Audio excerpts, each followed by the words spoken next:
ese ratio eh, de PPA entre países va cambiando con el tiempo. Con México se va acercando y con Alemania y Canadá va.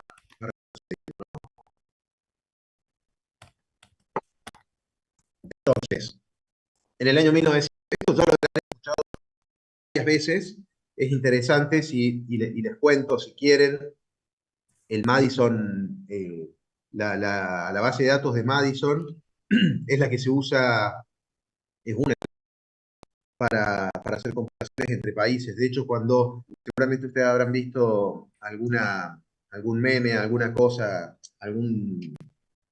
eh, alguna captura de pantalla de algún gráfico que dice que Argentina en el año 1900 se encontraba entre los 10 países más ricos y después del 49 ya bajaba. Bueno, cuando se hacen esas comparaciones, en general, la que siempre anda dando vueltas es con el proyecto Madison, así que podrían ustedes buscarlo de ahí.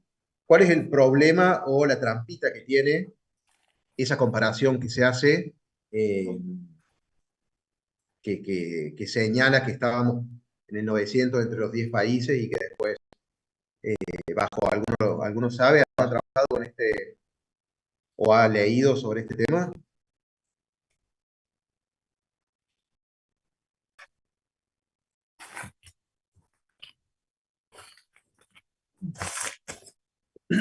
Bueno, la trampita está en que hay muchos países que en el año 1949, 50, cuando se empiezan las mediciones, eh, donde el país, donde Argentina cae en el ranking, países que no estaban medidos en el año 1900. Eh, entonces, si uno, fíjense, ¿no? Es cómo se pueden usar las estadísticas para políticamente uno decir lo que quiere. En el año 1900 tenía, pongamos, ¿no? 50, más o menos, ¿no? Había 50 países en la base de datos de Madison, de los cuales muchos países del primer mundo no estaban, muchos países desarrollados. En el 50, cuando ya están incorporados esos países en la medición, por supuesto que eh, están primero en el rating y países como Argentina, por una cuestión de sencilla, que si esos países se hubieran medido en 1900, seguramente hubieran estado también por encima de Argentina en el rating. Bueno, en el rating. Eh, ese es un trabajito que de vez en cuando sale, ya lo van a ver, ¿no? Cuando dicen que el peronismo es eh, el causante de todos los males, independientemente de que pueda ser o no, no, los datos están usados de una manera incorrecta. Por lo menos eso. Bueno, sigamos. En honor a la verdad, solamente lo digo porque me molesta cuando se utilizan los datos estadísticos para la línea política de cualquiera. Así que siempre que encuentro algo así lo digo, también como con eh, como pasó con el INDEC y con cómo se manipularon los datos en el año, en la mitad de la década ganada. Así que vale para todos. Bueno, en 1900 se encontraba igual que Alemania y Canadá y 350% por arriba de México, luego cae levemente y desde mediados de 1970 baja fuertemente. Ese es un dato que es relevante, que es importante, se puede contrastar, lo pueden ver. Cae muy fuerte a partir de los años 70, ¿no? ¿Qué pasó a partir de 1970? ¿Qué me pueden decir?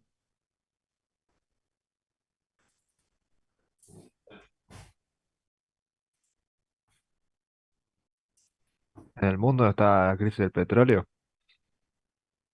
Exacto. O sea, está la crisis del petróleo y la crisis en general del modelo de sustitución de importaciones, cambia el paradigma de crecimiento en el mundo, ¿no? Es cuando todos hasta aquel momento la curva de Phillips, el modelo de renta-gasto keynesiano se usaba mucho y a partir de 1970 y pico, 75, ahí es donde entra en crisis fuertemente el, el modelo de acumulación, ¿no? Entonces, eh, ahí es donde, acá en Argentina en particular, hubo un cambio de gobierno y una liberalización, pero bueno, tiene que ver con un contexto internacional también, ¿no? Pero algo que es interesante es que no es un país pobre que crece rápido y se estanca, sino que era rico y llega a ingreso medio desde arriba. Es decir, en general los países ricos no bajan. Nosotros lo hemos visto con la matriz de Qua. En general los países ricos o siguen siendo ricos o se quedan por ahí, pero no es que bajan a ser de ingreso medio, como es el caso de Argentina, ¿no? Son pocos estos casos. Entonces, algunas preguntas que se hacen los autores es si ese nivel de ingreso per cápita inicial estaba dado por una estructura productiva avanzada para su época o si más bien era una burbuja de largo aliento de una economía de renta agraria agroexportadora y relativamente frágil. Claramente, en esas preguntas que se hacen, también encuentran una respuesta, ¿no? Ellos sostienen que en realidad era más bien una burbuja dado por una economía de renta agraria, es decir,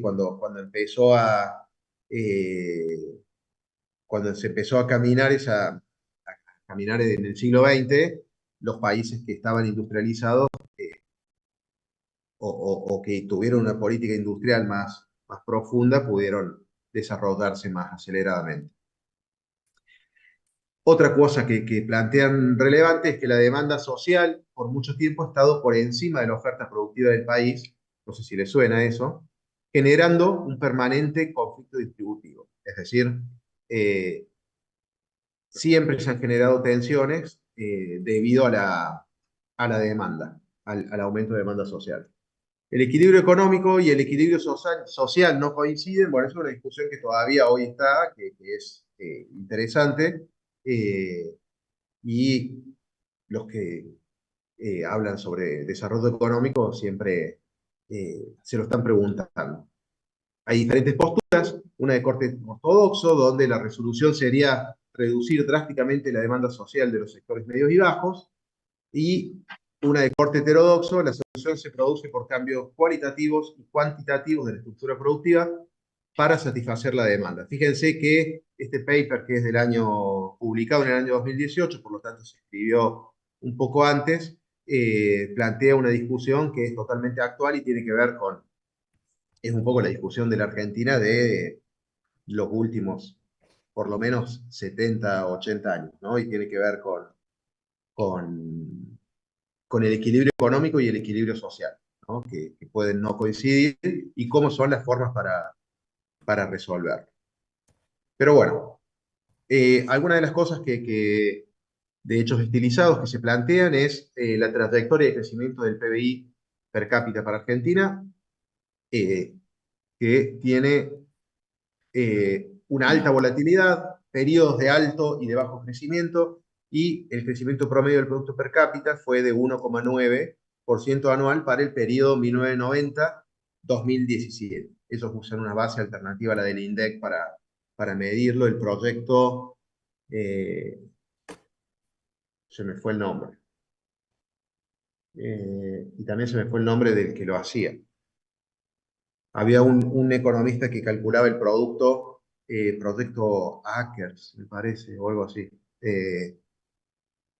que un economista que es bastante mediático, que también se me fue el nombre, bueno, no importa, eh, que fue el que generó una serie de mediciones alternativas para el producto, para la época en donde no se podía contar con las bases del INDEC.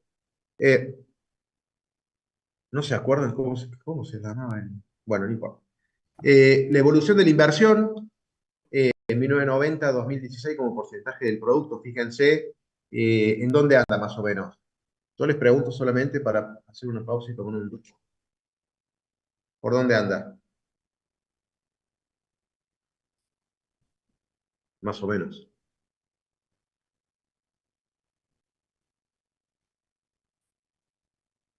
para saber que están del otro lado también, ¿no? ¿En qué Eh, año? en general, ¿cuál sería el promedio más o menos? 7, 18%. 6%. 6, 7, ¿no está más cerca del 15? 16, 17. 16, 17, Ah, por sí, ahí. sí, sí, bien, perfecto. Exactamente. Oscila alrededor del 17% para el periodo 1990-2016 y en esos años los países de ingreso medio invirtieron un equivalente al casi el 30% del producto.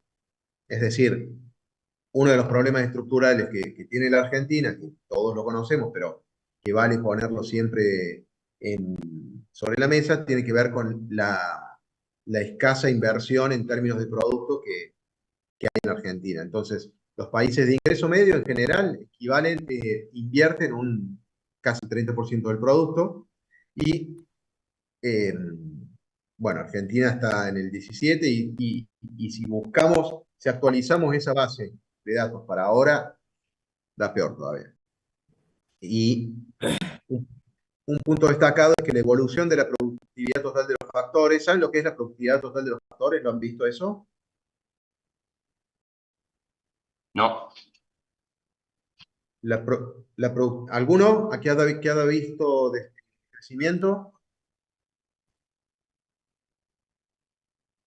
No, no recuerdo haberlo visto. La productividad total de los factores tiene que ver con la contabilidad del crecimiento. Eh, es sencillo, uno tiene el, una variación anual uno, si supone que el ingreso se divide entre capital y trabajo, entre los factores capital y trabajo, con una función Cobb-Douglas, por ejemplo, uno podría, midiendo el stock de capital y el stock de trabajo, año a año, combinados a través de la función, eh, estimar el ingreso del año, ¿no? Ahora, hay una parte que se conoce como residuo de Solow, que es la parte del crecimiento que no está explicada ni por el incremento del capital ni por el incremento del trabajo y tiene que ver con la productividad total de los factores. Entonces, eh, se supone que año a año, además, el crecimiento debería estar compuesto tanto por el incremento en el capital, el incremento en el trabajo, como por el incremento en la productividad conjunta de los factores. Eh, entonces, eso es la productividad total. O sea, lo que no se explica por el incremento de capital y trabajo, que como residuo en en la función, se conoce como residuo solo, o es la productividad total de los factores. ¿Se entiende? O sea, es una medida de incremento de productividad que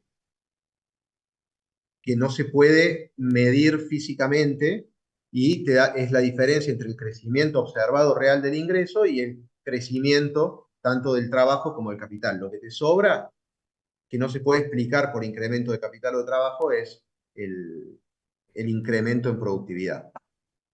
Eh, y el incremento en de la productividad total de los factores, que la calculan los autores para el año 1990 hasta el año 2015, es Korenberg. Ahí está, ahí apareció el nombre. Korenberg fue el que lo hizo. ¿Lo conocen a Korenberg?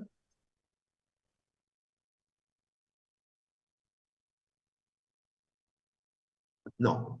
Bueno, eh, la cuestión es que la productividad total de los factores es casi nulo, casi nulo. ¿Qué significa o qué consecuencia tiene que la productividad total de los factores sea casi nulo y que haya habido crecimiento? El crecimiento fue o habría sido fundamentalmente extensivo, es decir, basado en la acumulación de capital físico y capital humano, sin mejoras globales en la productividad. Fíjense que eso es importante para el crecimiento.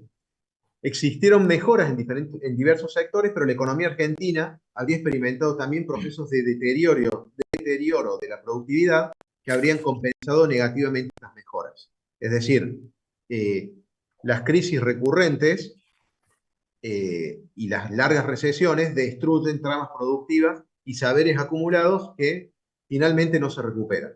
Eso es una parte de las consecuencias de las crisis económicas prolongadas que tenemos en Argentina, ¿no? Entonces, por ahí son cosas que no se consideran a primera vista, pero que tienen consecuencias de largo plazo. Eh, entonces, ¿qué condiciones macroeconómicas básicas le permitirían mejorar el desempeño del PBI per cápita? Fíjense que es una pregunta que es interesante, ¿no? Ellos construyen un modelo de crecimiento tipo Ramsey, Cass y Koopman, y después realizan proyecciones con diferentes supuestos de evolución de la productividad total de los factores. Los principales supuestos son que es una economía abierta y pequeña, que está limitada, que es limitada la capacidad de absorción de capital físico y humano. Eso es interesante para después los que quieran indagar más sobre el modelo y sobre los modelos de crecimiento que están hoy en la frontera. Mercados financieros internacionales incompletos y que imponen una prima de riesgo y una restricción de deuda externa, es decir, le ponen una cota superior de endeudamiento. Si bien no vamos a desarrollar el paper, vamos a ver algo, no el paper, sino el modelo en sí, ustedes después lo pueden ver, vamos a ver algunos puntos interesantes. Primero, la función de producción, que es una función de producción de tipo Cobb-Douglas, tenemos el capital físico, capital humano y el trabajo. Fíjense, bueno, el progreso técnico es de tipo Harrod neutral, es una función de producción estándar, y el stock de tecnología crece a la tasa delta, gamma, ¿cómo se llama esa? Lambda. Lambda. Había una profe en La Plata que le decía, siempre decía al principio, yo todo le digo delta. Eh, una profe que está en el Banco Central, que es muy, muy buena, que nos daba series de tiempo. Y bueno, bueno, acá tenemos, fíjense, la productividad total de los factores. Fíjense, el stock de tecnología A crece a una lambda, que es igual a la productividad total de los factores, dividido 1 menos alfa menos beta, ¿no? Siempre hace falta de alguna manera tener un motor para que el modelo empiece a crecer, ¿no?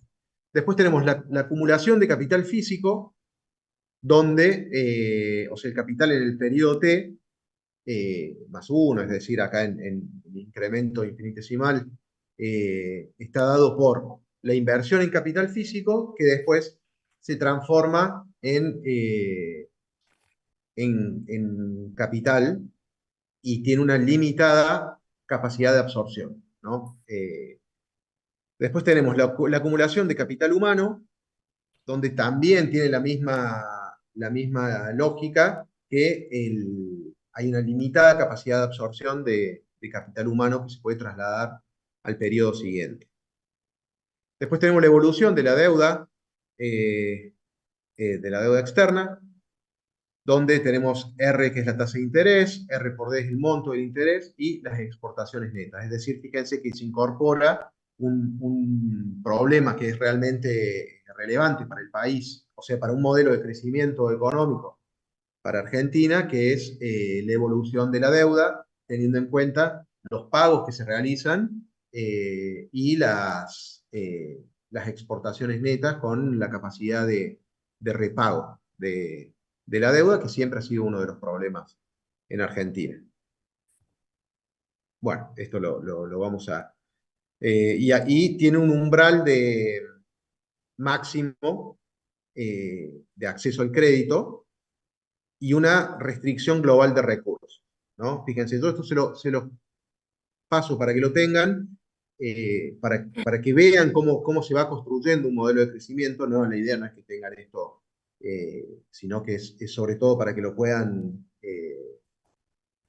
para que puedan ver una aplicación de un modelo que es muy interesante. Bueno, acá tenemos la función de bienestar agregado, que es el consumo per cápita, es lo que queremos maximizar. Tenemos la elasticidad de sustitución intertemporal, la tasa de preferencia temporal, la tasa de crecimiento poblacional, como habíamos visto en los modelos anteriores, y el parámetro de aversión al riesgo de la, de la función de utilidad que se está trabajando, ¿no? Entonces, ya este modelo, a diferencia del modelo que habíamos visto de Harrod-Domar, es un modelo que incluye fundamentos micro fuertes, ¿no? Y a partir de ahí es de donde micro y macro, porque le incorpora cosas relevantes como la deuda, por ejemplo, y a partir de ahí hace una maximización intertemporal dinámica, no secuencial, sino dinámica, que significa que resuelve todo el modelo, todo el sendero de todo el sendero que va a transitar las distintas variables. No es secuencial, no es que resuelve primero un periodo, después el otro, después el otro, después el otro, sino que hace la optimización conjunta de todo el modelo que, que- que está simulando. Entonces, los autores calibran el modelo, fíjense que y hay todo un trabajo, un desarrollo que también es muy interesante sobre la calibración del modelo. ¿Por qué? Porque necesitan, porque ¿cuál es uno de los grandes problemas que tiene un investigador eh, que quiere aplicar un modelo teórico en un país en particular? Uno de los grandes problemas que tiene es que no cuente con los datos. Todos estos datos, los datos que son necesarios para la calibración del modelo en general son muy difíciles de encontrar, hay que construirlos y se invierte mucho esfuerzo en poder hacerlo.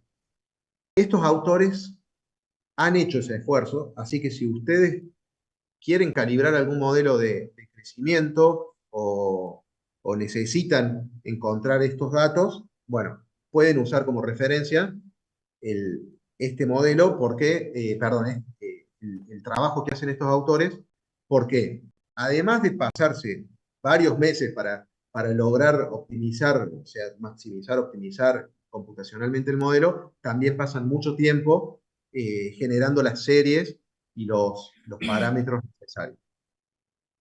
Entonces, pasando esto, que es realmente un laburazo que se hicieron, los autores ¿qué hacen? Realizan proyecciones con diferentes supuestos. Primero suponen que la productividad total de los factores aumenta 0,5% anual, ¿no? Es un supuesto conservador, y después hacen la misma simulación eh, suponiendo que la productividad total de los factores aumenta 1% anual, ¿no? Y obtienen senderos de crecimiento del producto y la inversión. Esto es muy interesante. Yo no sé si Milei habrá leído este paper o habrá pensado no creo que hayan no hay muchos autores que hagan calibraciones para Argentina, pero bueno, ya les voy a decir. Miren, fíjense, el modelo de crecimiento para Argentina, resultados en términos los resultados del PBI. La tasa de crecimiento promedio del PBI per cápita para diferentes alternativas. ¿Cuánto da, más o menos? Si al 0,5% anual, la tasa de crecimiento del producto sería ¿cuánto, más o menos? Poco menos de 2,5. Poco menos de 2,5. Y si creciera al 1%, Casi 3,5 puntos. 3,5 puntos, un poquito menos, ¿no? Más de 3. Sí, 3. Bueno, fíjense ya qué Duplicar interesante. duplicar la ¿Cómo? productividad duplica el resultado. Exacto. Duplicar la productividad no duplica el resultado y además pensemos que nosotros hemos tenido crecimiento nulo prácticamente de la productividad total de los factores. El crecimiento ha sido eh, básicamente expansivo, o sea, de capital físico, capital humano. No ha habido aumento de productividad. Las crisis recurrentes nos impiden acumular eh, conocimiento. Hay industrias que se destruyen, eso que deja de existir, que no se recupera, es realmente una traba. Entonces, y estamos en cero. Imagínense, si lográramos crecer al 0,5, tendríamos una tasa de crecimiento del 2 y pico por ciento.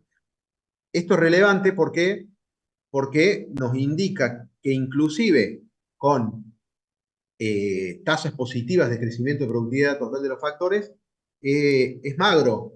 Es magro en el sentido de que no podemos crecer a tasas chinas. Se tienen que dar una serie de condiciones para poder alcanzar tasas de crecimiento moderadas, ¿no? Fíjense que otro dato muy relevante que surge es que la participación promedio de la inversión del producto para lograr esta tasa de crecimiento del 2,5 o del 3% en el largo plazo, implicaría que la participación de la inversión en términos del PBI tenga que crecer significativamente. ¿A qué punto? ¿En dónde estamos? ¿Cuánto sería más o menos?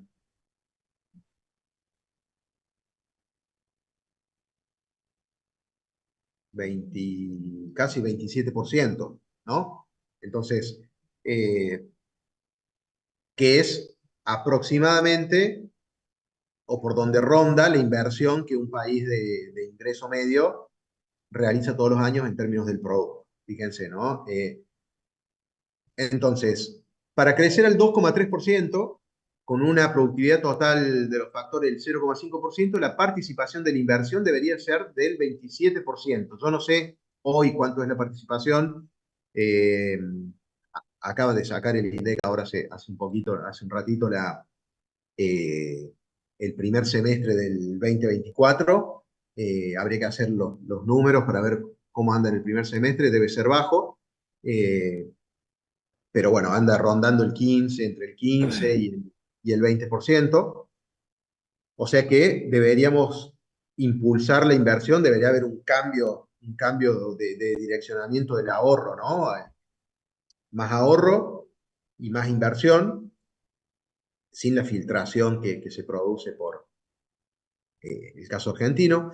Para crecer el 3,1 con una productividad total de los factores del 1%, podría bajar un poquito la inversión al 26,6, ¿no? Pero siempre estamos hablando de niveles elevados de inversión para tasas de crecimiento modestas, ¿no? No es que si de repente la inversión empieza a ser del 27%, vamos a tener una tasa de crecimiento del 5 o 6, ¿no?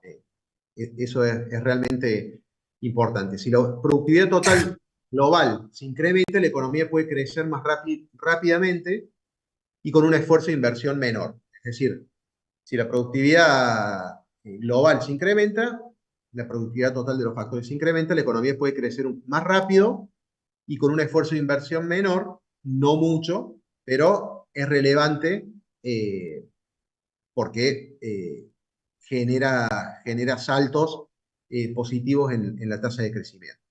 Y fíjense esto, que acá es donde yo digo que Milei anduvo viendo el paper, porque la simulación que hacen los autores es, después agarran, dicen, bueno, a ver, el crecimiento de Alemania entre el año 1990 y 2016 fue del 1,4% anual en promedio, ¿no?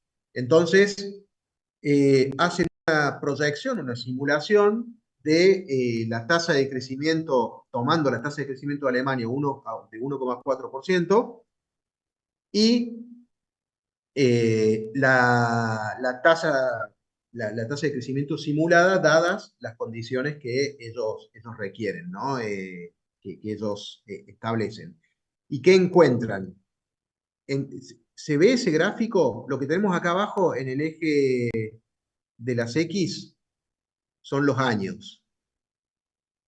Y acá en el eje de las Y tenemos la proporción del PBI per cápita de Argentina en términos del de Alemania. ¿Qué me dice este grafiquín?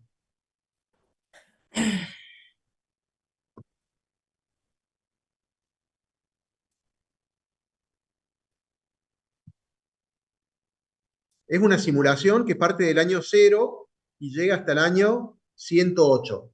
Es decir, ellos simulan 108 periodos a partir de el último dato disponible en ese momento. Y ¿desde dónde parte? ¿Qué es este 40 acá? ¿Qué será? La línea base esta.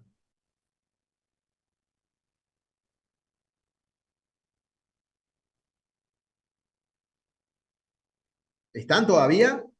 O sea, sería el 40% que representa el PIB per cápita de Argentina contra Alemania. Exacto, exactamente. Y o sea, en el año base arrancamos con el 40%, o sea, el PBI de Argentina es el 40% del de Alemania. ¿Y qué serán estas dos curvas? Sería el crecimiento para cada productividad total. O sea, para un 5% crecería a un ritmo tipo más aplanado y para un 1% sería más exponencial, pero más que nada a partir de los 12 años, o sea, mucho tiempo. Exactamente, sí. Entonces, ¿qué es lo que hacen los autores? Bueno, estamos en el año base, estamos en el 40% del PBI de Alemania. Bueno, vamos a hacer crecer el PBI de Alemania eh, en su tasa anual de promedio, en su tasa anual promedio, y vamos a hacer crecer el país, el PBI de Argentina, con nuestras dos tasas, y vamos a ver en cuánto tiempo Argentina alcanza a Alemania en PBI per cápita. Y fíjense, acá tenemos esto es muy interesante porque, por muchas cosas, ¿no? Pero también porque da una idea de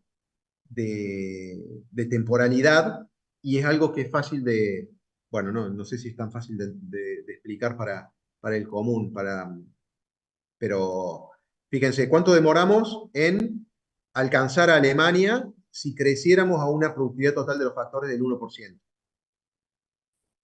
Casi 50 50 años, años, un montón. un montón.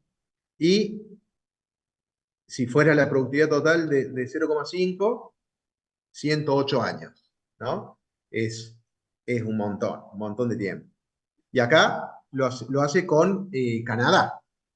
Entonces repite el mismo ejercicio con Canadá y encuentra que eh, para alcanzar a Canadá con una tasa de crecimiento de la productividad total de los factores del 1%, demoraríamos 45 años, más o menos.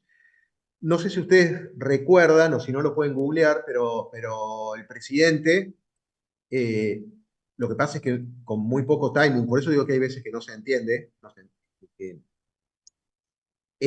cuando uno habla de largo plazo, habla de este largo plazo. El presidente dijo que podíamos ser como Irlanda. ¿Escucharon eso Sí, cuando hizo la comparación con Irlanda? sí, sí.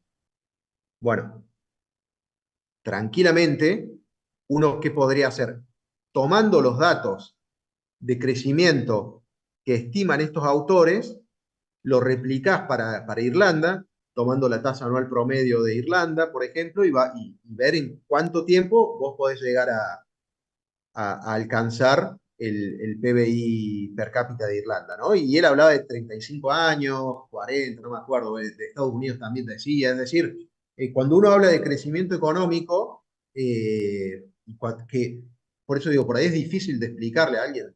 che, dentro de 35 años va a ser como Irlanda y te dices, che, pero no, me estás jodiendo.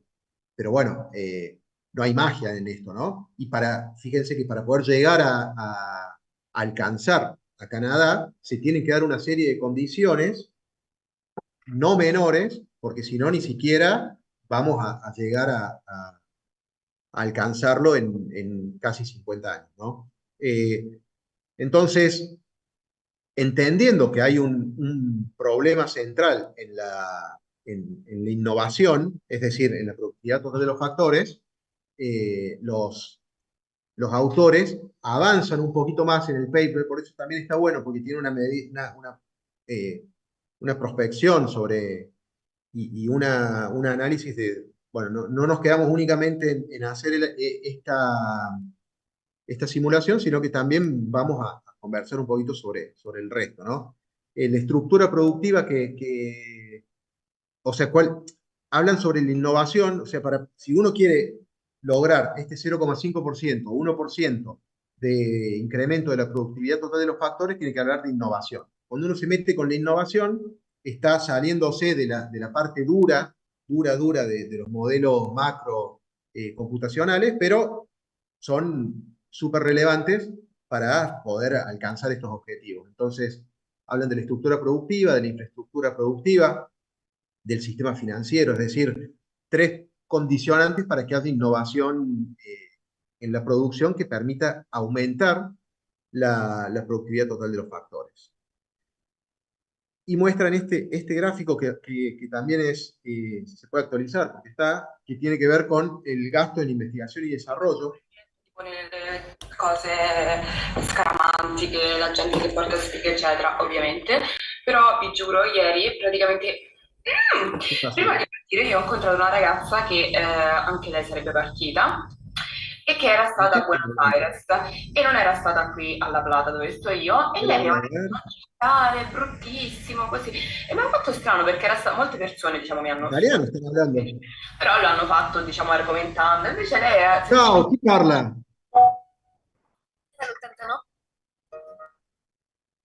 Ahí está, ahí lo cortaron. Bueno, ¿se escucha ahora? Sí, se escucha bien. Bien, bueno. Bueno, ya terminamos.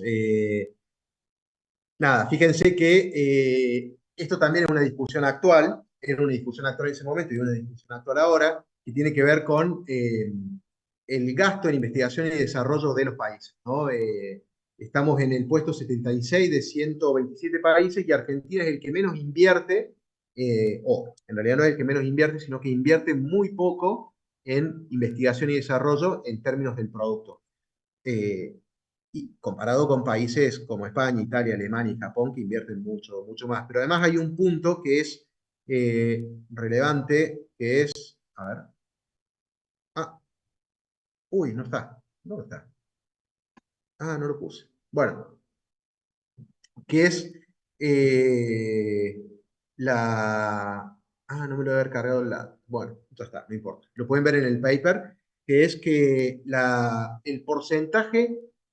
Argentina tiene un problema de poco gasto en investigación y desarrollo, y dentro de ese poco gasto en investigación y desarrollo, la mayor parte del gasto lo hacen el sector público.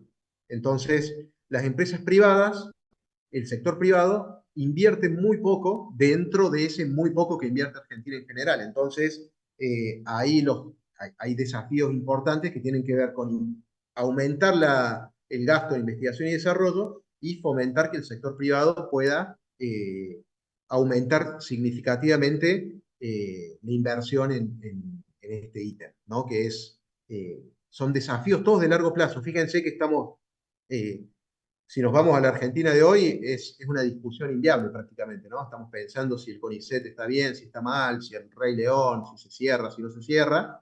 Y en realidad los países que están pensando a largo plazo, esta discusión la tienen saldada, tienen sus centros de investigación públicos que financian a la mayor parte o buena parte de las investigaciones básicas, y están en otra discusión. Pero bueno, es una discusión que Argentina debería tener para, si quiere, en algún momento alcanzar o acercarse, aunque sea, a los niveles de renta per cápita de los países desarrollados.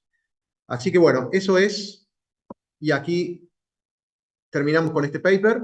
No sé si tienen alguna duda, comentario, algo que quieran agregar sobre esto. Los datos de porcentaje de inversión PBI, ¿los tiene la INDEC o se calculan por valores que te arroja en los datos? Mira, el Ministerio de Ciencia y Tecnología, vos estás hablando de este, ¿no? Este dato. En general, tipo, si él quisiera ir y ver la inversión como porcentaje del PBI. Sí, sí, sí, sí, sí, el INDEC lo tiene. El INDEC tiene la inversión, a ver, la inversión bruta fija, y ahí adentro tiene, dentro de la inversión también cuánto es en capital, cuánto es en viviendas, por ejemplo, o sea, cuánto es en construcción, todo eso está en el INDEC, y después el ministerio, lo que pasa es que ahora no está más el ministerio, hay que ver dónde quedó esa base de datos, pero ellos hacen elaboraciones periódicas sobre, hay que ver ahora, ¿no? Bueno, han cambiado algunas cosas, pero eh, comparaciones internacionales como esta que son relevantes. Entonces, en el INDEC está y en la base de datos debería estar, no en el ministerio porque no está más, pero sobre no solamente el porcentaje de gasto en investigación y desarrollo, sino cómo se distribuye. Este tópico es para también para investigarlo y, bueno, sacar varios puntos, sobre todo para los que les interesa la política económica vinculada al desarrollo. Por acá es por donde va, por lo menos para todos los que hacen crecimiento económico, la innovación es el motor. Fíjense que este modelo súper sofisticado arranca con un motor que es el incremento de la productividad total de los factores. ¿Y cómo se incrementa la productividad total de los factores? Eso no está explicado dentro del modelo.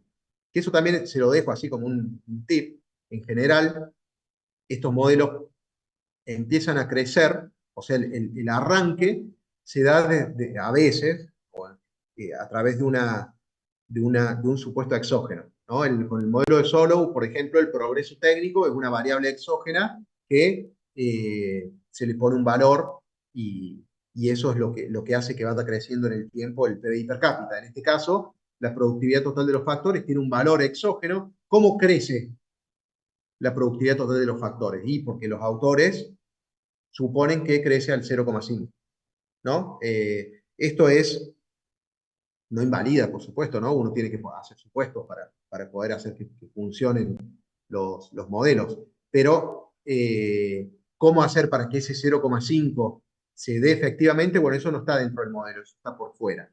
Y eso es importante que ustedes, siempre que vean un modelo de crecimiento económico, vean, bueno, qué está dentro y qué está fuera del modelo, ¿no? Para poder tener una idea de cuáles son las políticas que uno debería aplicar para poder, dependiendo cuál es el motor de crecimiento. Está todo ahí en el INDEC. Después me pueden escribir ahí a dncoagle@gmail y yo les puedo pasar alguna data más. ¿Alguna duda con respecto a esto?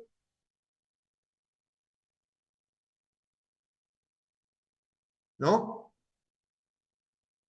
Bueno, hasta acá llegamos entonces con las clases de crecimiento dentro de desarrollo. Espero que les hayan servido. La idea era justamente que tengan pantallazos diferentes al modelo estrictamente con sus derivaciones matemáticas y que pueda aportarle algo a la formación integral dentro del desarrollo.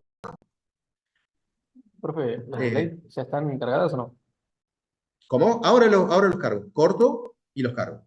Y también cargo los papers de base.